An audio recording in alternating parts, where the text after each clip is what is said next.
Welcome to the Retro Video Store Podcast.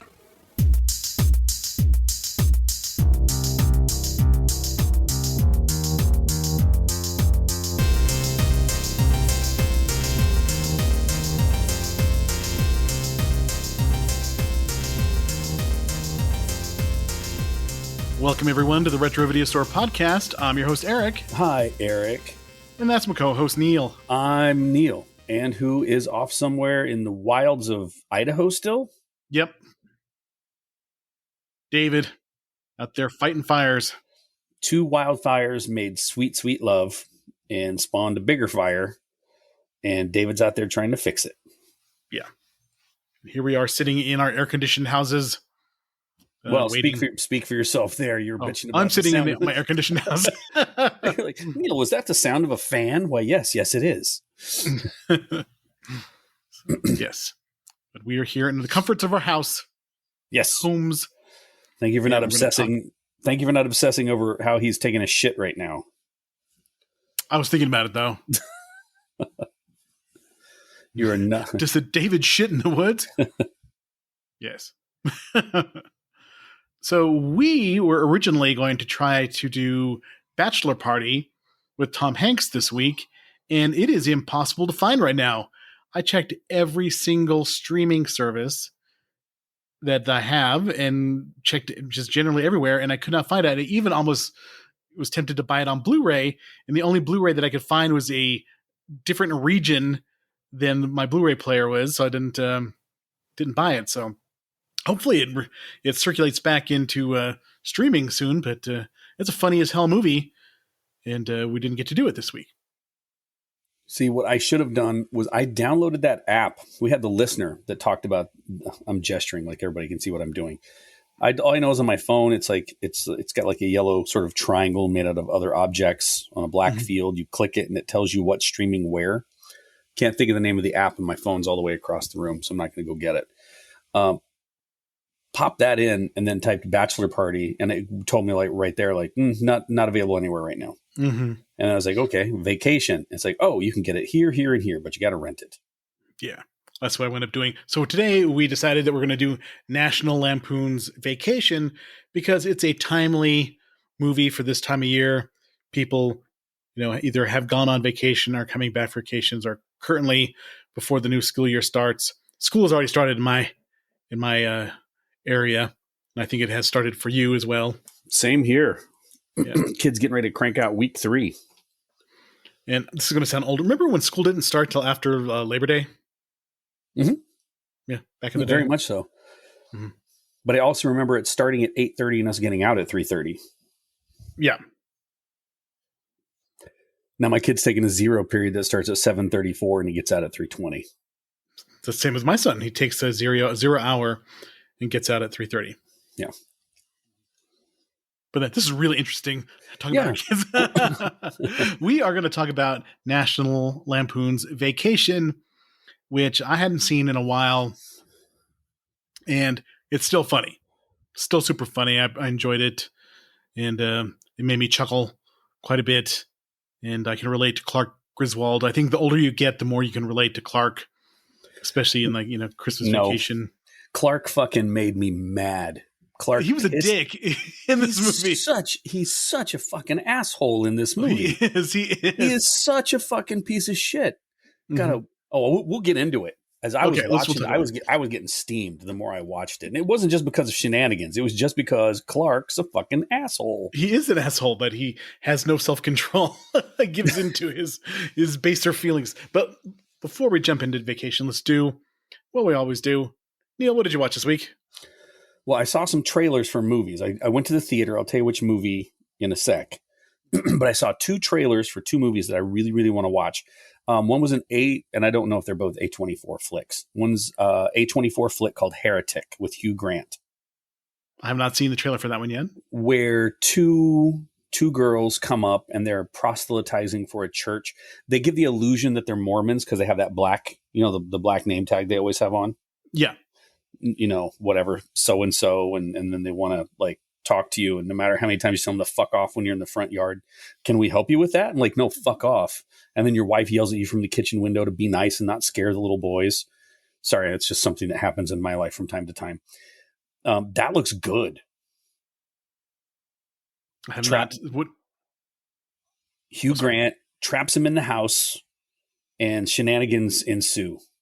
So that looks good. The other one was Y2K, I think is what it was called. Yeah, that one looks funny.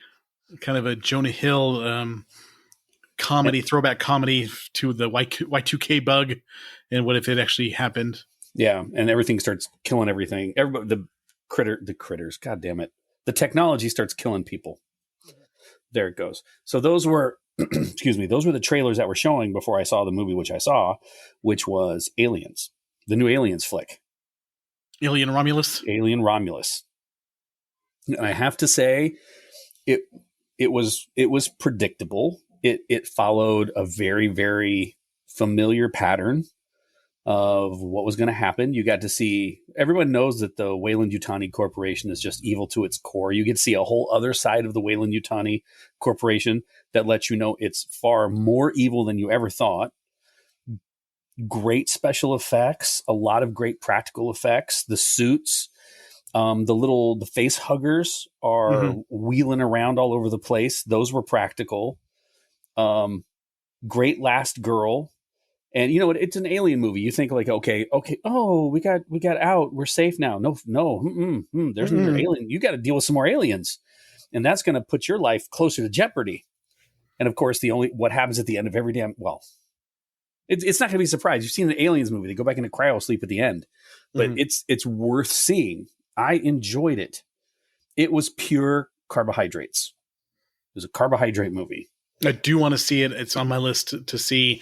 I just have been super busy at work and stuff and haven't had much chance to watch it yet. So I don't want to ruin it for you, but the final Alien, super. Absolutely super. It's making a lot of money. It's doing really well. It's already like Alien Covenant with the last one had a really bad second weekend. This weekend it came out and it had a pretty good second weekend at the box office, and it's made like $200 million worldwide already. So it's I'm sure there'll maybe more. I kind of like the fact that they kicked it old school, you know, with not so much of that. Let's explain everything, how everything happens in Prometheus and in Alien Covenant and stuff. Just give me some face huggers and people getting, you know, eaten or faces burn off and all that kind of stuff, you know, that kind of stuff I want to see. There's plenty of acid blood. Mm-hmm. There's a little cameo from the Nostromo in there, which was kind of fun, but definitely worth seeing. Dude, go to the theater. Don't go on a Friday night. Sammy and I made the mistake of going on a Friday night at 7:45, and we're sitting there, and it was like, okay, we went to see. Do you have See's Candy in Colorado? Okay, so we went to See's Candy. We got some chocolates. We're like, you know what? We're going to go out. We're going to date. We're going to get a bite to eat. We're going to get snacks. We'll get some chocolate at See's. We'll sit down. We'll enjoy ourselves. Our boy's at home. He's bigger than me, so I'm not worried about anybody breaking in. No one's going to want to kidnap him. He's just all arms and legs and over 6 feet tall now. Who cares? And then the people that came in behind us ruined the delicious smell of popcorn and Diet Coke with the reek of weed all on them on a Friday night. The youths were out. The youths. The youths. The youths. The youths. Yeah. It looks good though. I do want to see it. Wow. So, the making of documentaries, the interviews, the old trailers, and then of course other things. Yes, let's hear it. What'd you watch? Well, what did I watch this week? Yeah, I watched all of Shudder's 100 Scariest Movie Moments, and they're like an hour a piece. So there's like 8 episodes where they count down the 100 scariest movie moments. And I watched that over a couple of days. I really enjoyed it. It made me want to watch more horror movies, which is good because spooky season's coming up starting next week. We do September and October horror movies. And I'll tell you already, right now we're going to do The Dead Zone as our first spooky season movie. Your audio clipped, and it made me really sad because it sounded for a second till you kept talking that you watched all 100 movies on the list No, no. over the week, and I was like, "That's you got to get you got to get something else to do, man. That's too much." There was quite a few like foreign horror movies I have not seen that make me want to watch them. There's this one called Lake Mungo that looks really freaky. Lake It looks Mungo. it looks pretty freaky that I want to see. And there was A Tale of Two Sisters, I think what it is. It's a Korean movie that looks good. I Saw the Devil looks really violent and scary. That's a Korean movie as well. There is an Argentinian movie called Terrified, I think, that looks really crazy and weird. That looks pretty interesting. So just watching that made me think about a lot of movies I hadn't seen yet. So I have to check those out. I did watch a couple of movie trailers. The War of the Rohirrim looks pretty good. Have you seen the trailer for that yet? Yeah, after you texted me about it, I went and looked it up, and yeah, it does look really good. It's kind of a cool animated Lord of the Rings movie.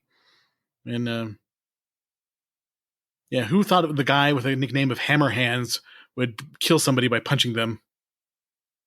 You know. Who'd have thought the guy who they call Oakenshield would block axe and sword thrusts with his oaken shield? Yeah. Crazy. A little on the nose, the names. Hammerhand has hammer hands. Mm-hmm. Yeah. Thorn, Oakenshield. Those are this is a total aside. I love watching those strongman strongman competitions where the guy's last name is like Odinson. Oh, all the big Norwegians and stuff. I know. Sven Thorson and Sven Odinson and stuff like that. That just they look badass because if you had a name like that, you couldn't be like a 150-pound accountant. You got to be a strong man with that last name. Sven Odinson, attorney at law, computer I guess programmer. You could be an attorney and a strong man, but you probably have to have strong man in there somewhere. You sit down at the courtroom with your fucking jack shoulders and your elbows out like this because of your lats and shoving your guy off to the side. I'd pay to see that. Yes, but we're not here to talk about burly Norwegians. We're here to talk about National Lampoon's Vacation. I don't think any of those people are burly Norwegian. This movie, I remember seeing a lot as a kid. This movie came out in this movie came out in July 29th, 1983. This is one of those movies I did not see in the theater, but was on cable a lot of the times and rented a few times. This movie was really all over the place when as kids, seeing it when I was like 11 years old or so for the first time. How about you? When did you first see it? Obviously not on cable, asshole. You got to bring it up all the time. Didn't see it on cable. I think the first time I saw this was we rented it, and then I think the next time was on. It was probably like long after that. Probably when I was living in Texas for that short time, and I actually had basic cable. This is a basic cable classic. Yeah, and I mean it's not my favorite vacation.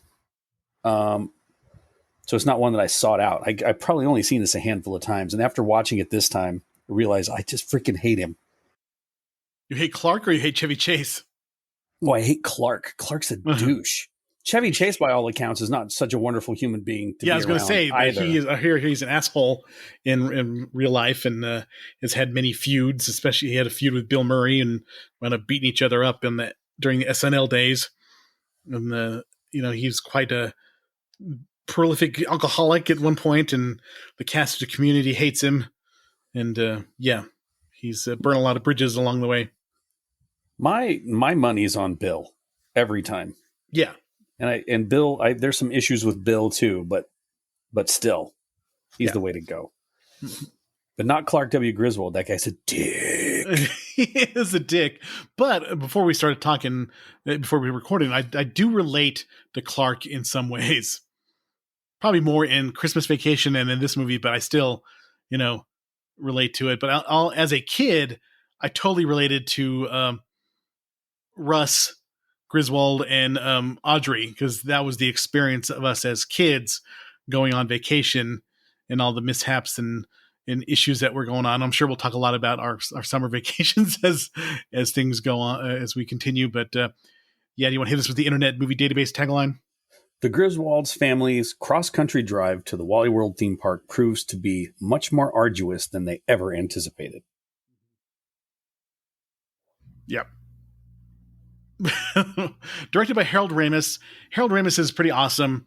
We've done quite a few of his movies, and it's just fun to see how much he is responsible for a lot of super funny things that we enjoy.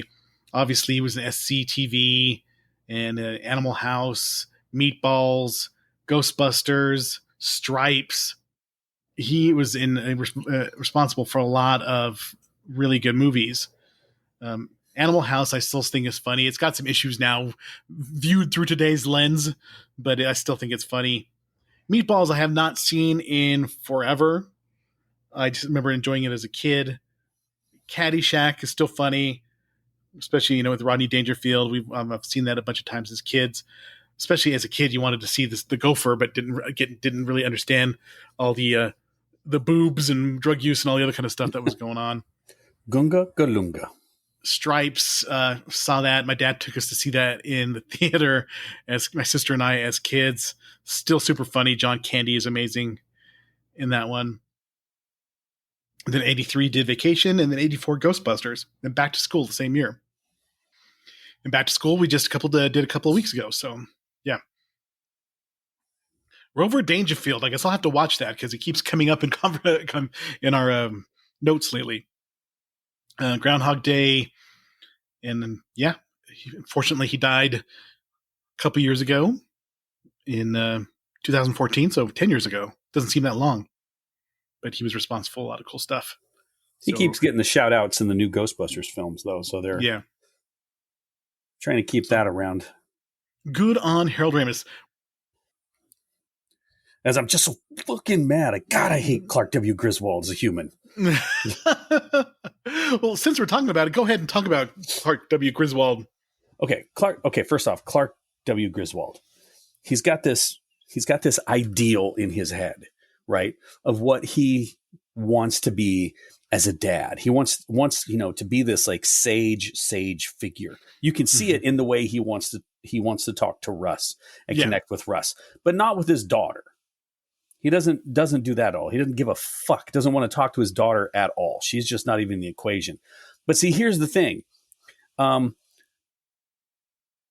the drop of a hat, he is willing to fuck over decades of marriage and commitment from someone who obviously likes him because she puts up with all of his dumb shenanigans, no matter how fucking stupid they are or the predicaments it puts them in or how close it leaves them to death just to get some pussy. And even when she catches his ass and she's like, oh, is that what you want? It should have been like, get the hell out and give me half your shit. Well, and the weird thing I felt it was they framed it as Ellen is like, well, maybe I'm not fun. Maybe I'll be more fun, rather than saying, hey, he's a total jerk. Yeah, he's a human scrotum. He's a penis wrinkle. He's a walking hemorrhoid. He is a horn dog. That is for sure. Well, and it's not like, okay, so let's do this. Okay, you're a married man. I'm a married man. What do you do when you feel those occasions? If you have a healthy relationship, you tell your wife, like, I'm about to give you the best minute and a half of your life. Let's just go to the back room for a hot second and let's go full clothes. Let's go full clothes. Yes. And I don't know. And I'm assuming your wife is somewhat like mine and is like, okay, let's go. Sometimes it's like, hey, let's go. And other times it's like, oh, let's just get this over with so you'll calm down. Right. She was the same way. She's like, look, we're not going to do this in the car because the kids are right there. And they weren't Yes, They weren't asleep. That was so skeevy that he wanted to get roadhead from Ellen while the kids are, even if the kids are asleep in the back seat, that is still. It's still fucking sick. Yes, It's not something you do. He's such a piece of shit. But you tell the person, like, oh, hey, there's this weird thing, and I saw it, and then you approach it, and then they're like, no, or they're like, oh, okay, I'm willing to try that because I love you. This might be fun. But I don't know. I have a feeling that you and I are of a similar mind. We're of a similar feeling with this. Is like we found someone and we decided to make a commitment to them. 100%. 100%. And I'm not going to look outside of it for anything else. I have what I need. And if you have a great partner, I'm going to give up my fucking soul. I'm going to Dr. Phil the shit out of this. And if you have the right person for you, there's open communication. They understand you. They understand like these are things that are these things that are necessary. These are things that I would like that aren't necessary. And you make concessions for each other and you go out of your way for each other. He just, kids are upstairs. We've just had a rough fucking time. I don't know how to lock a goddamn door. The kid's almost walking us humping 6 or 7 times. Right. And even after almost killing them on the way there, she's like, you know what? I'm willing to put out on the floor in a blanket. I'm willing to put on the floor of a fucking awful motel. I am willing to sit in a shitball tent, scooched together with you in a sleeping bag that's meant for one person just to make you happy. Fuck that guy. I just want to punch him in the goddamn head. I know I've known to my gears are ground, Eric. I've known over the course of my 27-year career in my chosen field so far, I have known several people that have Clark W. Griswolded, right? Thinking that they have found something younger and better. And you see the wake of shit that leaves for the family and for the kids. Mm-hmm. If you're not happy, just fucking go. But don't do something to purposely hurt people. And then to hear these guys come around and go like, oh man, boy, did I fuck up. I'm like, well, wow, she found a guy. She found a guy with abs now because she stayed with you and you have a giant ass gut. And this guy actually treats her well. And your kids are now calling him dad. So fuck you. Sorry, you lost out. I usually find in my career, I won't tell you what, you probably have listened and know that I'm in the, a public safety profession, and always found that the guys Eric's a cop. He's a cop. He's the 5-0 cop. Is that the guys who usually cheat down, they usually have really nice, pretty wives, or they're just going at them, and then that the people they cheat with are usually not in the same strata that their wife are. It's just availability. So nobody's really cheating with Christy Brinkley. They're cheating with, David Brinkley. Hold on. So then I don't want to be mean about it, but I'm going to be mean about it. So Arnold Schwarzenegger cheated laterally because the maid and then also the living skeleton that Maria Shriver is right about there. Fucking Clark W. Griswold. What a dick. I like you better in the Christmas Vacation, you asshole. But you're still kind of horny in the Christmas Vacation. Still kind of horny in it, but he just talks and flirts and he fantasizes. But that's the thing, you fantasize, you turn around and go like, oh, I need to go savage my wife now. I need to go take care of this. It's not like our wives don't like look at like Jason Momoa and think to themselves like, oh boy, I want that little man I'm married to. My wife doesn't go like, oh, where's that bald motherfucker I married? Jamie's a Chris Evans fan. Oh, Chris.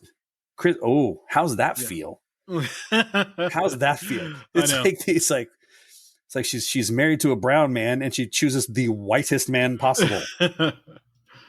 Not really Chris Evans, Captain America, probably more than Chris Evans. Just Captain. Well, it's for your country. Run that shit up the flagpole and salute. So this is another John Hughes movie. John Hughes, the chronicler of upper white middle class despair and feelings, wrote this movie. Coming out of Illinois. This was originally a story in National Lampoon as Vacation 58 was the original story, and it was then, of course, turned into a screenplay by John Hughes, who was trying to get into Hollywood, and he wrote and had two hit movies the same year. He had this and Mr. Mom, and Mr. Mom actually made more money than Vacation would. Kind of surprised me because you don't really think about Mr. Mom anymore. You think about Vacation. Seems to be the more classic movie. But it was released on July 29th, 1983. Budget of $15 million, made $61 million. And of course, National Lampoon started out as a magazine. I remember buying some issues, but never finding it super funny. Maybe I was too young when I bought them because it was too snarky for me, or too mean. Like what they read, it was like almost like mean spirited. They were like punching down a lot in their humor. But I used to buy those books, True Facts, National Lampoon's True Facts, the book. Mm-hmm. Remember back when you used to go into the humor section of your bookstore, and you would buy the Onion books and Truly Tasteless Jokes and all the other kind of humor books that you would buy. And National Lampoon's True Facts was the one that I used to buy because it was funny. It was almost like Jay Leno's headlines. It was just funny newspaper clippings and weird stories and stuff like that. I almost just bought it a minute ago before we logged on because they have one for like $12 on Amazon, the big book of True Facts. Oh, $15.89. Just get it brand new. Yeah. So that's I pulled it up while you were talking about it. Now, that thing's from 1995. So this thing hasn't been rolling around for a while. And then right below it, can I read you two other books that popped up when I typed this in? Okay. Here's one that says, "If it don't fit, force it." I'm just going to leave you with the title. And The Science Behind Farting. So humor books. Humor, quote, unquote. Humor books, yeah. And this is another digression. I used to love the humor section at a bookstore. I'd always try to find something that would be funny. Of course, Truly Tasteless Jokes was one that we all had as kids. And, after 2-3 years, though, we'd pretty much gone through every damn book at Walden's. Yes. That was humorous. When you used to go to Walden's when you're like 12 or 13, you would find out they had art books. And some of the art books had wink, wink, wink in them. Yeah. Mm-hmm. Then you go, I'm just looking at the art books. Excuse me. Yeah. Well, as someone who has chosen a career in the arts, I can confirm this. Yes. Rest in peace, Walden Books. Pouring one out for you. I can tip over the Diet Coke. I've got it right here. So the cast, of course, Chevy Chase is Clark W. Griswold and Beverly D'Angelo. I'm going to point out, I was so pissed off at Clark W. Griswold as normally I have myself a little tiny bourbon to sip on while we do this. I stayed sober because I didn't want to be that kind of angry when this happened. Fucking Clark W. Griswold, asshole. So Beverly D'Angelo was Ellen Griswold. Got Anthony Michael Hall as Rusty Griswold. Dana Barron as Audrey. Imogene Coca as Edna, who is memorable in this movie. I'm going to eat or am I going to starve to death? Yeah. Randy Quaid as Cousin Eddie. John Candy as the security guard at Wally World. Christy Brinkley as the Dream Woman in the red Ferrari. And you had Eddie Bracken as Roy Wally, of course, who would stand in as Roy Disney. And Jane Krakowski, very young, as Cousin Vicky. But let's go for the critical consensus. As soon as you say Cousin Vicky, just all the lines just keep. Daddy says I'm the best. Daddy says I'm the best. Yeah. National Lampoon's Vacation received positive reviews from critics on review aggregator website Rotten Tomatoes. The film holds a score of 94% based on 48 reviews. That gives an average of 7.4 of 10. The site's consensus reads, blessed by a brilliantly befuddled star turn from Chevy Chase, National Lampoon's Vacation is one of the more consistent and thoroughly quotable screwball comedies of the 1980s. Metacritic, 55 out of 100, based on 13 critics, indicating mixed or average reviews, and audiences polled by CinemaScore gave the film an average grade of C+ because they found Clark W. Griswold to be an absolute cocksucker. The company's founder, Ed Mintz, said in 2016, "I loved it. I couldn't figure out for anything why people didn't love that more. Because Clark's an asshole, and it just infuriated people." Look at that golden hour coming through the window. Look what that's doing to my beard. I know your beard looks all shiny. Look at that. God, I look sage as shit. I love it. Janet Maslin of the New York Times gave the film a positive review, saying, "National Lampoon's Vacation, which is more controlled than the other Lampoon movies have been, is careful not to stray too far from its target. The result is a confident humor and throwaway style that helps sustain the laughs, of which there are quite a few." Entertainment magazine Variety called the film, I like that they have to, an entertainment magazine, it's Variety, by the way, in case you didn't know. You could just say Variety. Yeah, just in case. Variety called the film an enjoyable trip through familiar comedy landscapes and praised director Harold Ramis for populating the film with the host of well-known comedic performers in passing parts. Conversely, Richard Rayner of Time Out magazine said the visual gags come thick and fast and are about as subtly signposted as the exit markers on a freeway. He probably felt so proud of himself for that one right there. Considering it was, they're in a car and they're driving, and I'm going to reference signposts. An exercise in the comedy of humiliation, which is the stuff of shame-faced giggles.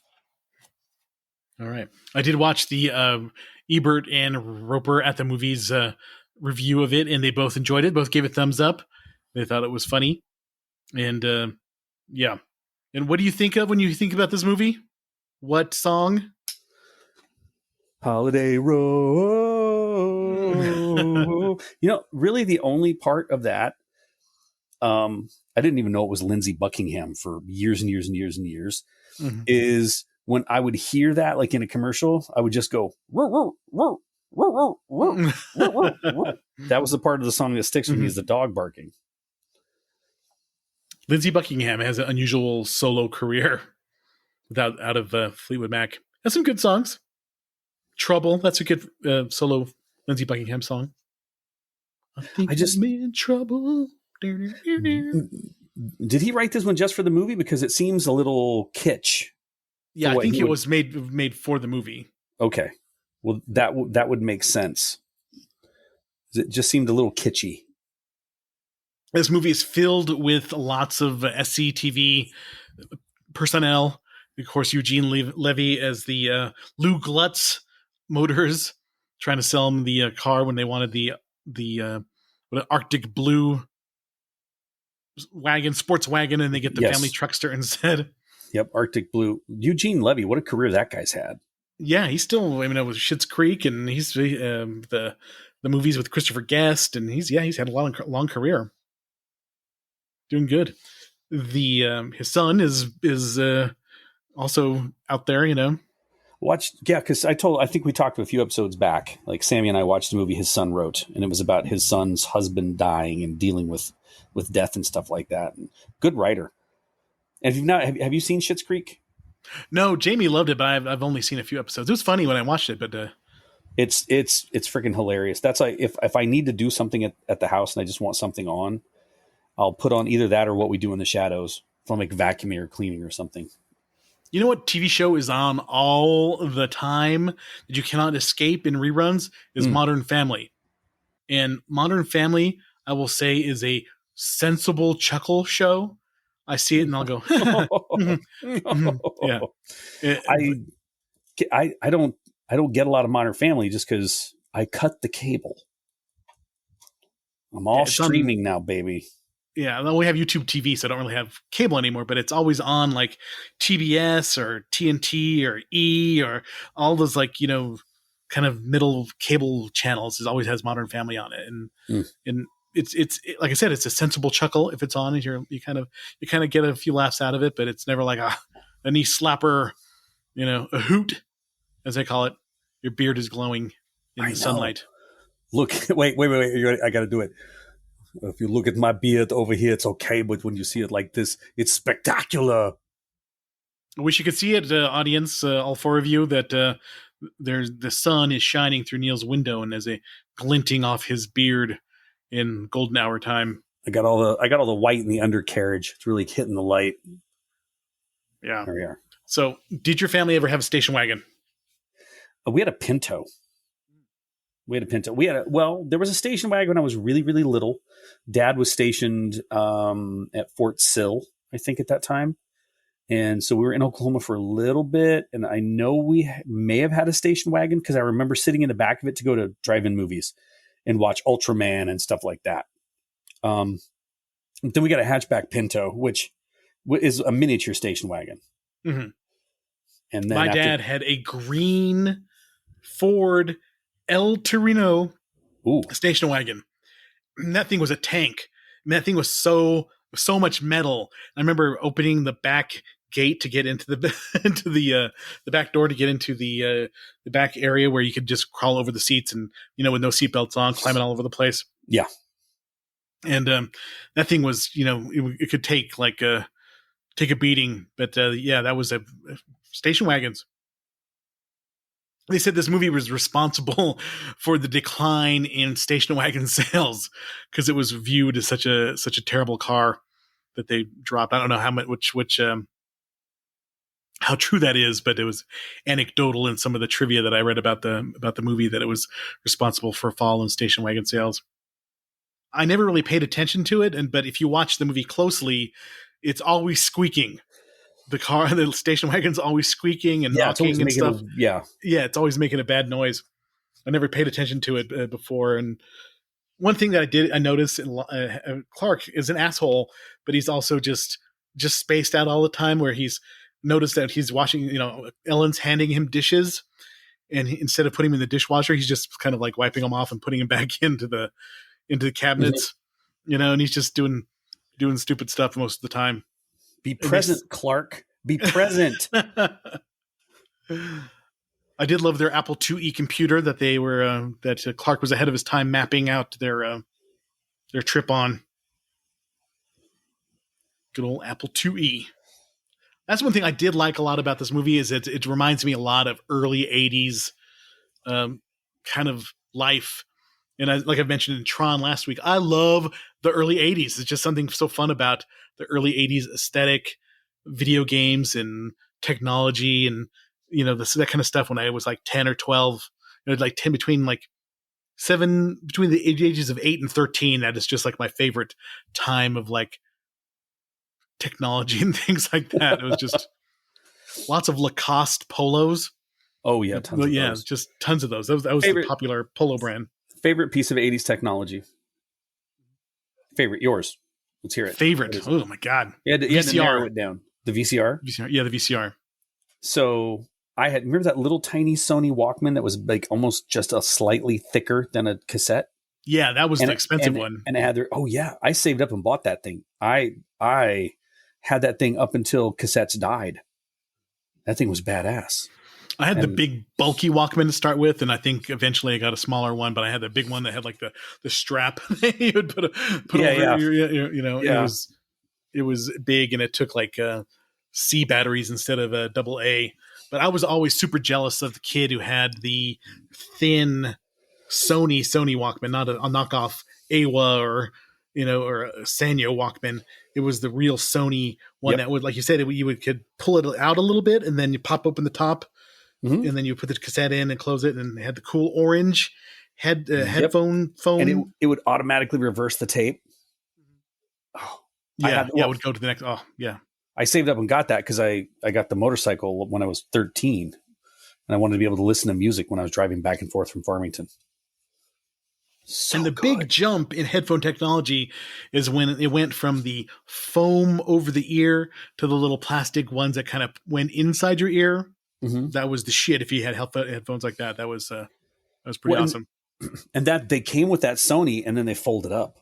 Mm-hmm. Yeah, you could fold them up for storage. But that's weird because we went from we had to have the big ass earphones and went to the little tiny earphones, and we went to the wireless ones, and now we're back to the big ass earphones again.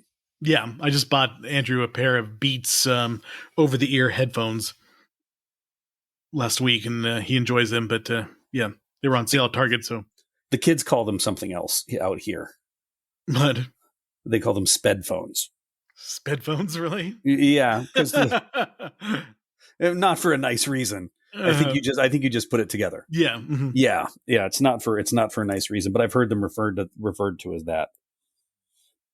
But I He live in a rocks very earbuds outside of the house, but inside the house he's got inside the house. He's got the those cans. Yeah. that seals in. He doesn't have to hear the sound of mom and dad folding clothes. Yes, exactly. Well, this really does one thing that I really like about the movie is it does capture that feeling of going on a super long road trip with your family and having to listen to the music that was on the radio or on the cassette player, or just I will tell you a story. We drove from Kirtland, New Mexico to Virginia to visit my stepdad's parents in one summer. And it was, and he just bought we had a Toyota van. And the cool thing about the Toyota van, it had a nice sound system, had a cassette player, and it had a little mini fridge that you could put you could fit like a 6-pack of a Coke or whatever, or soda or whatever in there, and we drove from New Mexico all the way to Virginia. And I remember driving through Oklahoma and through Arkansas and Tennessee. It was the longest trip ever. And the one reoccurring nightmare is that Madonna's Live to Tell was like the number one song at the time. And whatever town you went into, you would move into like different areas where the radio stations, the frequency, we'd finally hit a new town. You're like, oh, here's new radio stations. And within 10 minutes, on the most popular radio station, you would hear Live to Tell by Madonna. And it was like a nightmare. It was like like some sort of Twilight Zone episode that you would hear it and it would just drive you crazy. Now I got to look up Live to Tell and see when it was number one. All the nice stuff I've ever said about you, Carl, I got to take it back now that you made the kids go all the way out to Virginia to do that. From 1986. So yeah, I was 13. It was released March 26, 1986. And yeah, it was for that movie,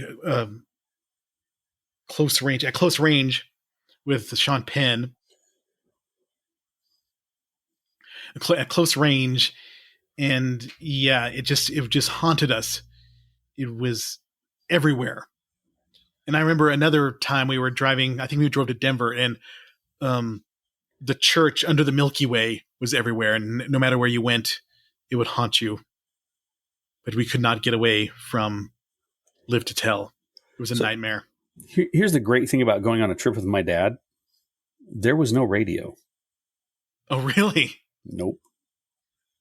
No radio. You just drove. Wow. Yeah.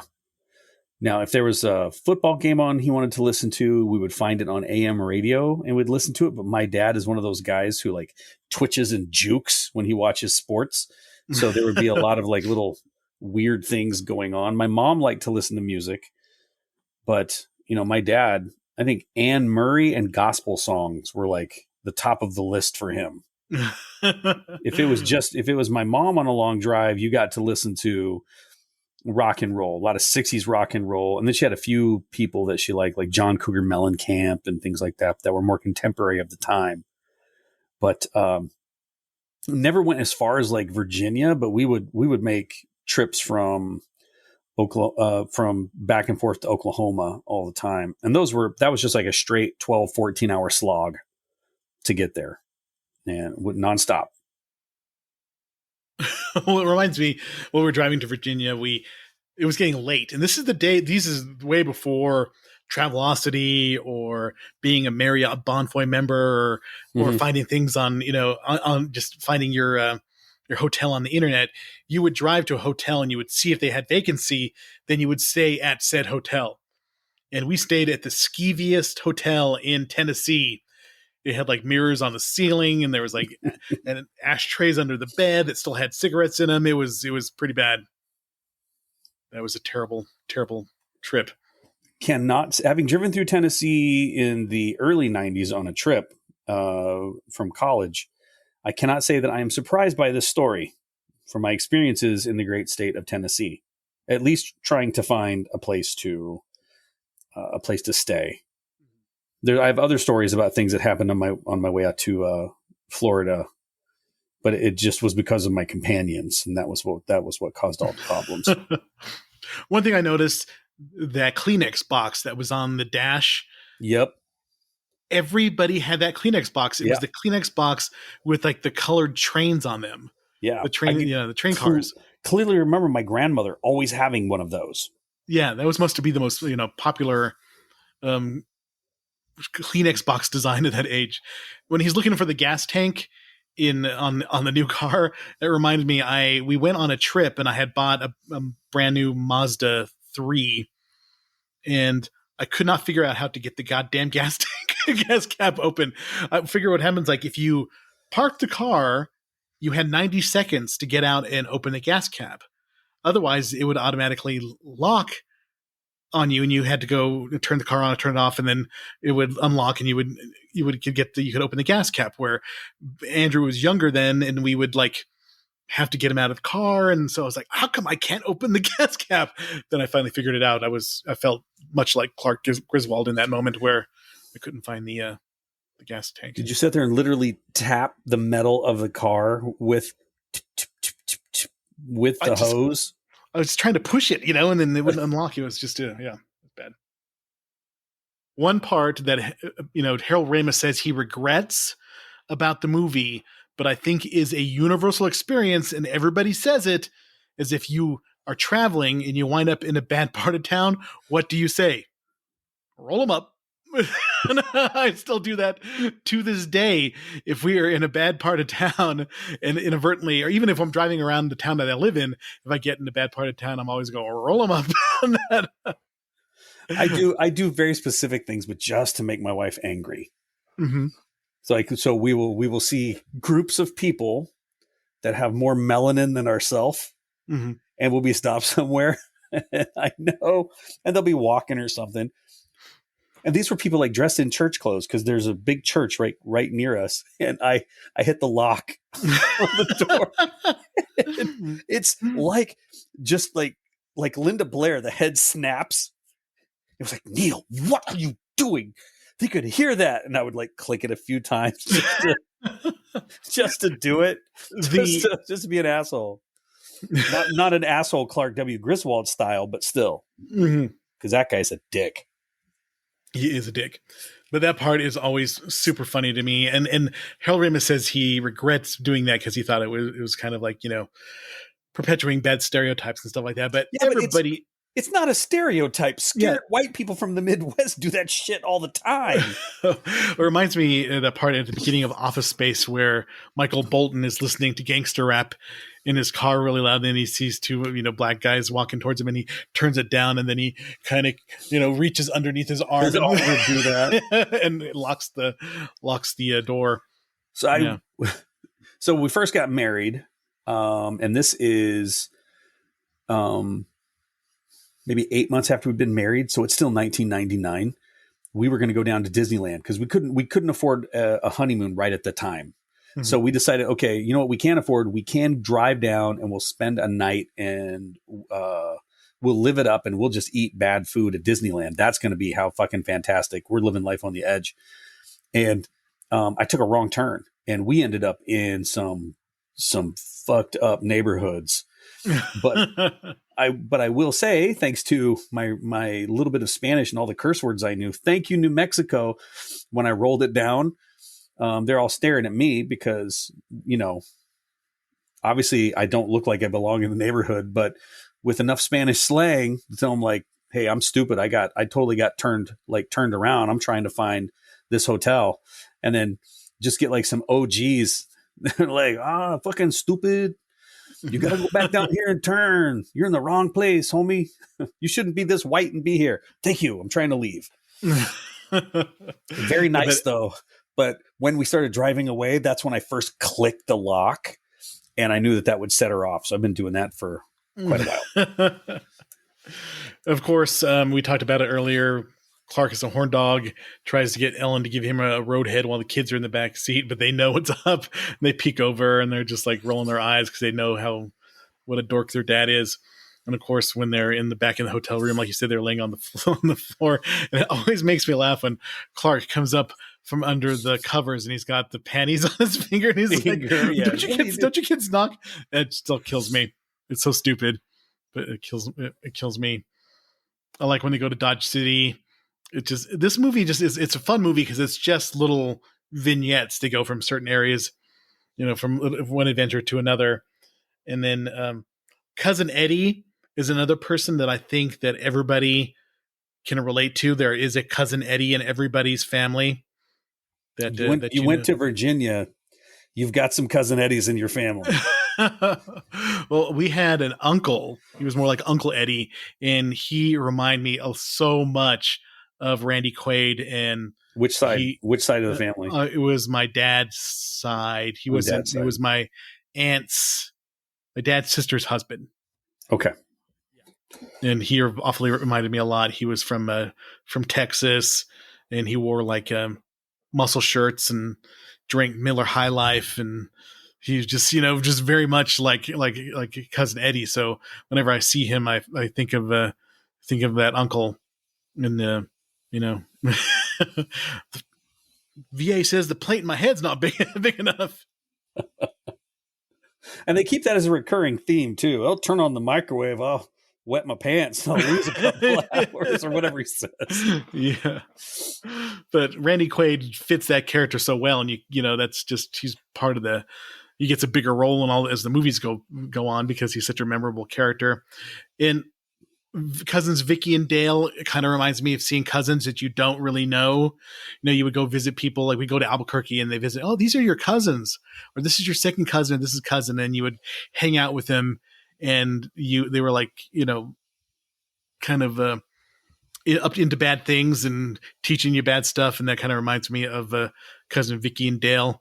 Vicky getting into introducing Audrey to pot, and then Dale teaching how to use a magazine. Just got a stack of nudie mags. No, I use them. What was it? You ever heard of bopping your baloney? Is that what you call that? Yeah, exactly. Just the look on Anthony Michael Hall's face. He kind of looks up and shakes his head and looks back down at his magazine, but that was pretty funny. I remember, and my grandmother, I love my grandmother. She's such a sweet lady, but we'd always take her on vacation with us. And there was some Aunt Edna type situations with her. Go walk your grandma up the hill. Make sure your grandma doesn't fall down. So I think we can relate to that. My dad hated his family. So I didn't have to suffer through much of that because he just did not get along with them. And I really bring this one down. My mother's brother died when he was very young in an accident. So I didn't get a ton of that. I got it there. I think maybe around 14, my dad wanted to kind of spend time with his brothers and sisters, but then he realized he hated them. And so there was like 2 summers where we'd go out and maybe see them. And then after that, like, I have no idea where these people are. I don't even think I remember their names anymore. So I got spared that at least. Well, on my mom's side of the family, we had cousins that lived in Albuquerque, so we would visit them all the time and stay in Albuquerque with them and hang out with them. Some of them I didn't really enjoy them as much because they were kind of annoying, but they were like distant cousins that were a little cooler that we hung out with. And we also had cousins in Denver that we go visit. And then my stepdad, he had relatives in California, so when we went to Disneyland, we stayed with them. And that was another long ass drive. And I think my mom had like a Z28, like really small car. And it was before my little sister was born. And we went to California and we sat cramped in the back of that Z28. Where the hell did you put the luggage for 2 grown people? I have no idea. You and your sister. How did that work? I don't know how it worked. I don't know. But did your mom and Carl do that whole thing like, oh, we don't need to pack that many clothes. We'll just find a laundromat and wash them? I don't know. I don't really remember washing clothes and stuff like that. It was all a blur. I was really kind of young. I just remember we went to Knott's Berry Farm and saw the General Lee from the Dukes of Hazzard, and that was pretty cool. And then that Disneyland had a really awesome arcade that I wanted to spend more time in, but they didn't get to. And then riding the Haunted Mansion a bunch of times in the teacups. That was about love the Haunted Mansion. Love it. That's my memory of that California vacation. But and I hate to sound bougie, but we try to fly everywhere if we go on vacation. We really don't go on vacation a lot just because it's expensive now, but we it's rare that we drive anywhere because I hate driving long distances. Like we drove to Yellowstone one time, and that was fun. I remember Andrew had to pee in a bottle because he had to. We stopped at a rest stop, and then like 10 minutes later, he's like, "I need to pee. You should have peed back then." We pulled over and he peed in the bottle. That was expected as a kid. Did you pee in the Yes, all the time. But I have done actual road trips by myself where I just wanted to make good time. So Sammy was still in Colorado. I was in California, and it's like, all right, cool. I want to get back to see her as fast as I can. If I just go straight and I just hit drive-ins and I don't eat a lot, maybe with the coffee, I can get there even faster. Dude, I would do that driving down I-40, just pissing in a Gatorade bottle. Not probably the safest thing to do, but even as a little kid. Yeah. I always had the pickle jar to pee in as a kid. Wow. Luxury. Yeah, I know. I gotta pee in this. Did you at least take the pickles out first? Yeah, I did take the pickles out first. So. Okay, it's not like the sandwiches in the back of the station wagon. That is one of the funniest parts is when the dog pees on the picnic basket and Edna's reaction. She's like, well, shrugs it off and keeps not the funniest joke that regards the dog in this movie. Yes, well, this is where I really love the part of the movie because we drive this stretch of road to get to our hometown in New Mexico all the time. We drive down through Wolf Creek Pass, Alamosa, and Pagosa, and those that campground is still there in South Fork, Colorado, which is between Alamosa and Pagosa. Excuse me. That's weird. I'm like dry. I need something to drink. Anyway, so that part of the have some pickle juice. Yeah, that part of the trip always is funny because that's a lot of those landmarks are still there, and then the poor dog. That part is probably kept up for the first mile or so. That always was just a shocking part as when you watched it when you were younger, like a poor dog. Well, and this is another Clark W. Griswold dick moment. He knows the dog bites, and rather than go take care of it so his poor fucking kid doesn't have to get bitten by the dog, he's like, yeah, just go deal with it, Russ. Yeah, deal with it, Russ. Hey, Russ, go fucking deal with that dog. It's going to bite you. Hope it didn't break the skin. Not like the BB gun.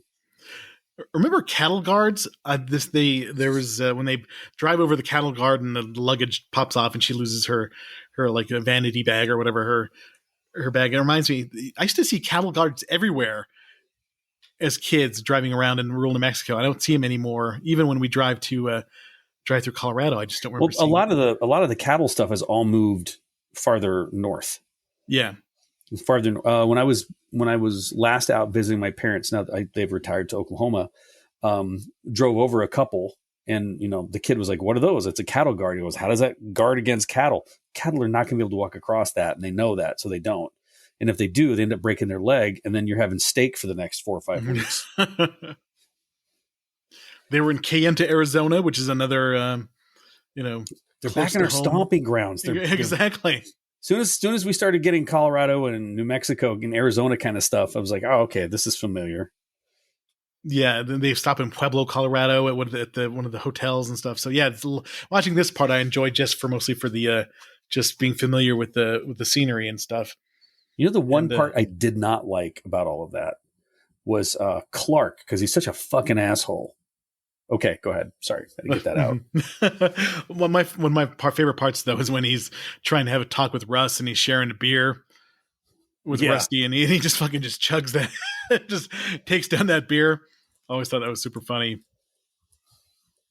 And even the Navajo people on their horses, they see Clark, they're like, "What an asshole!" Or the older folks dressed all nice, and they got that they're just rocking those massive turquoise chains. Mm-hmm. Just kind of chilling out right there. That was, again, going back to childhood. And the dying was always a funny part as a kid. Just couldn't believe they went there. And just Clark's eulogy for her and stuff. It's so dumb. Would you like to hear the eulogy?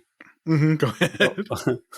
Oh God, ease our suffering in this our moment of great despair. Yea, admit this good and decent woman into thine arms, in the flock in thine heavenly area up there.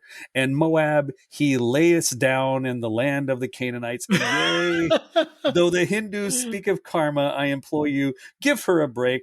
Barak atah hallelujah. Yeah, and then he turns. I mean, that's when he totally flips to being a. Do me a favor. Uh-huh.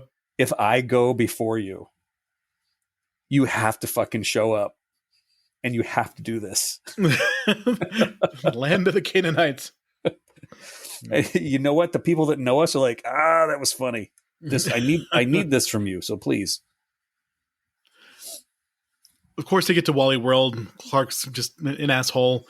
Put him in, pretends a BB gun is a gun, and then gets in there and they do the rides and stuff like that. I always thought that was kind of fun, but it felt kind of anticlimactic at the end of the movie when they get to Wally World. It really set a precedence, though, for the fucking SWAT team showing up and pointing guns at him. Yeah. But John Candy, super funny. Roy Wally looks exactly like Roy Disney. And it's kind of funny watching at the end of the movie when they show the postcard montage, and it's just, at the end, it's them on a plane to get back. Mm-hmm. And of course, as with John Hughes movies, our protagonist, the white male protagonist, suffers no consequences for his actions. Yep. Held those guys, kidnapped those guys, held them hostage, threatened them with a weapon, even though it was a BB gun. There was still the threat with the weapon. Stole money from a register in at the Grand Canyon. That was the register's fault, though. Mm-hmm. Yeah, and that was probably misuse of a corpse with and animal cruelty. A list of crimes that goes on for Clark Griswold. I love even the cop didn't know. You know what that is? I don't. Well, I don't. It's probably pretty severe. Yeah, so I still think it was super funny. I laughed a lot more than I laughed all the way through it. I did think that Clark was an asshole, though. Yeah, that's true. I do agree in that thing. We don't really talk about the dream girl, Christy Brinkley, who of course was super, super hot at the time. And she was, hot as in, heat check hot. She was super popular in all the magazines and Sports Illustrated. She was, I don't know if she was married to Billy Joel at that time, but I remember seeing her and thinking she was super attractive. And Clark is an idiot, has a very down wife. And Beverly D'Angelo was hot. I even sent you a text. She was the original MILF. Original MILF, yeah. Yeah. But Clark's dumb. Not too subtle hint when he attacks her with a banana in the shower. But this is a classic. I think everybody can relate to some part of it, and it just kind of is so stuck in popular culture that it endures. I have only ever seen European Vacation and Christmas Vacation. I have not seen Vegas Vacation or any of the brand. You never saw Vegas Vacation with Mr. Papa Giorgio? No, I have not seen Vegas Vacation yet. So. Chevy Chase did that movie because he was contractually obligated to get out of his contract. So I'm not. Although Christmas Vacation is still a favorite. Yeah, that one is now the most popular or favorite of the vacation movies. I don't watch it for Chevy Chase. I watch it for when Cousin Eddie shows up. Yeah. Why don't you just buy yourself something real nice there too, Clark? I really appreciate that. Got a little bit of Mississippi leg hound in him. If he grabs a hold of you, best better than finish. You know what I'm saying? Well, that's Vacation. We will be back next week for the start of horror movie after horror movie with The Dead Zone. and I'm excited for that one. It's a timely movie. Well, that's going to be a tough one, because this one, there was a lot of asides talking about what a piece of shit Clark W. Griswold was, but how many Christopher Walken impressions are going to be thrown into that one? The ice is gonna break. I don't know about the ice. It could be thin, very thin. The ice, because it's cold. He kept his watch up his ass. But if you want to get hold of us, rvspodcast222@gmail.com. Go to buymeacoffee.com if you want to contribute to the cause. We are also on Threads and on Instagram and on Facebook. We are there. Yeah, we are. If any of our four listeners listen to any other podcast, and one of them happens to be Small Town Murders, I've been listening to these guys, and they shit on New Mexico all the time. Shit on New Mexico, our home state, which we generally love, even with all of its foibles. But I've been trying to talk to those two guys, get one of them to at least come on and talk to us about their favorite murder mystery movie, whatever. If any of you have a bug in an ear, let them know. Just 5 minutes. I want to hear what they have to say. And then they need to defend their opinions of the great state of New Mexico as well. Mm-hmm. There we go. And have they'll ask us both, so you both don't live there anymore, do you? No, I guess we're not. That's still got a plan of retirement. Yeah. If you're still listening, there was a foible, a little technical error with Tron on Saturday morning. It's been fixed, so you can download the whole episode now. So it's all good. Damn technical issues. Well, that led to me 3D printing so many recognizers. I got a light cycle that's been printing this weekend. I left. Nice. It's going to be so good. All right, buddy. Have a good week. Yes, have a good week. Thank you for listening to the Retro Video Store Podcast.